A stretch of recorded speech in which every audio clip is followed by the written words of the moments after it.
The first mistake was taking the old highway.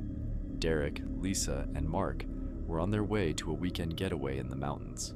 It was supposed to be a simple road trip, just 3 friends, loud music, and an isolated cabin far from the stress of daily life. But when Mark, the one driving, suggested they take a shortcut through a rarely used highway, everything started to go wrong. The road was desolate, cracked, and swallowed by creeping weeds. There were no other cars, no signs of life, just an eerie silence pressing against the car windows.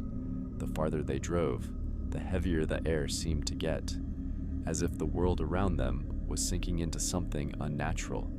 It was Lisa who noticed it first, a figure standing by the side of the road, just at the edge of the headlights.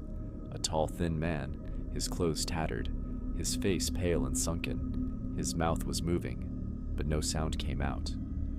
"Did you see that?" Lisa whispered, her voice tight with unease. Mark laughed it off. "Some hitchhiker. Just ignore him." But Derek was frowning. "We've been driving for hours. There haven't been any towns, no gas stations. Where would a hitchhiker even come from?" A strange tension settled over the car. No one spoke for a while. The road stretched ahead, endless and unchanging. Then they saw another figure. A woman, this time, standing in the exact same posture, her mouth moving in silent words. And minutes later, another figure appeared, and then another. Lisa grabbed Mark's arm. "Turn around, now." Mark, trying to mask his own unease, scoffed. "It's just people messing around. Maybe a weird local tradition." No town, no gas stations, no houses. "Mark, turn the car around." Derek snapped. Reluctantly, Mark swung the car into a sharp U-turn, but as soon as they did, the headlights illuminated the road behind them, and that's when they saw it. A crowd of figures now stood in the middle of the highway. Dozens of them, their bodies motionless, their faces gaunt, their mouths whispering something soundless. Lisa screamed. Mark floored the gas pedal. The car skidded, tires screeching as they raced away. The figures didn't move, but the moment the headlights passed them, they disappeared into the darkness, swallowed by the night, like they had never been there at all.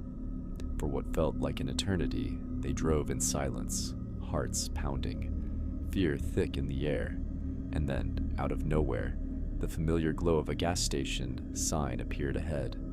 Mark swerved into the parking lot, barely stopping before they all scrambled out of the car.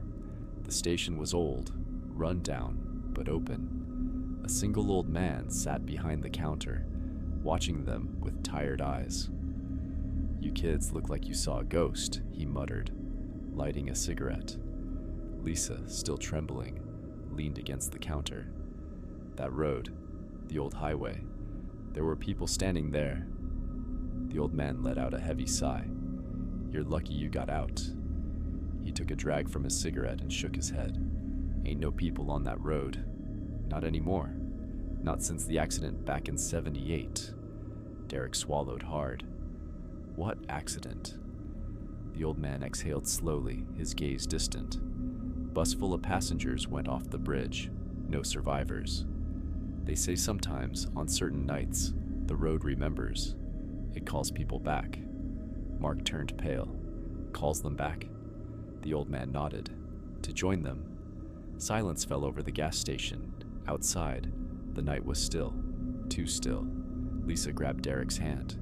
"Let's go." They got back in the car, and this time, they didn't take any shortcuts.